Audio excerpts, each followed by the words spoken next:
একটা থাবর দিব 3 দিনের মধ্যে চোখে দেখবে না। আলু ভর্তা ডাইলের এত অ্যাকশন। শোনেন কাকা, শোনেন শোনেন, হ্যাঁ বলেন বলেন। যদি যদি যদি এই কথাটা আপনারা দেশের মানুষকে জানান, তাহলে আমি এই বুড়া বয়সে আপনাদের জন্য দোয়া করব ইনশাআল্লাহ। রাস্তায় একটা দুর্ঘটনা ঘটলে মিডিয়া বলে, মন্ত্রী বলে, এমপি বলে, সবাই বলে গাড়ি চাপাতে মারি আলাইছে।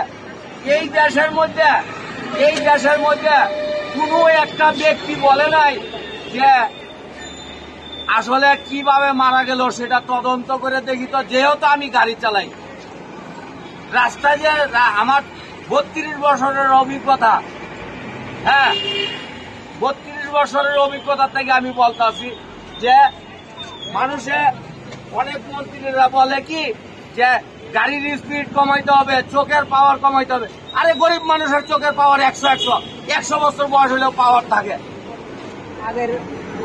পাওয়ার থাকে না কাদের? বড় লোকের। তারা এই যে ঘি খায়, বড় বড় মাছ খায়, উপরে মেডিসিন বেশি থাকে। আলু ভর্তা ডাইলের মধ্যে কোনো মেডিসিন থাকে না। আপনি পরীক্ষা করে দেখেন, কুড়িপতির একটা ছেলেরা আনেন 10 বছরের বাচ্চা, আর এই যে রাস্তার ভিখারি আছে না 2 বছরের বাচ্চা, একটা থাবর দিব 3 দিনের মধ্যে চোখে দেখবে না। আলু ভর্তা ডাইলের এত অ্যাকশন। আগের মতো কি গাড়ি চালাতে রাস্তায় সমস্যা হয় কিনা? হ্যাঁ, না আমাদের কোনো সমস্যা হয় না, আল্লাহর রহমতে কখনো কোনো সমস্যা হয় না। তবে এখন সমস্যা হয় না যে যেহেতু পুলিশ নাই, যার যেমনি ইচ্ছা মতো চলতেছে। তবে কাকা, তবে আমার কথা আমি বলতেছি, সব মানুষ অমান্য করে চলতেছে, আমি একবারও অমান্য করে চলি না, উল্টা পথে চলি না। কেন?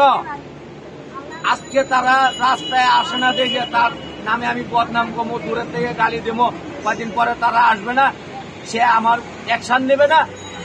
কেন আমি পাপের কাজ করব? আমি ন্যায় পথে থাকুম, ন্যায় পথে চলুম, আল্লাহ আমার রহমত করবো, আল্লাহ আমার বিপদ থেকে বাঁচাইব। হ্যাঁ, আল্লাহ পাক আমাকে বাঁচাইব। ঠিক আছে।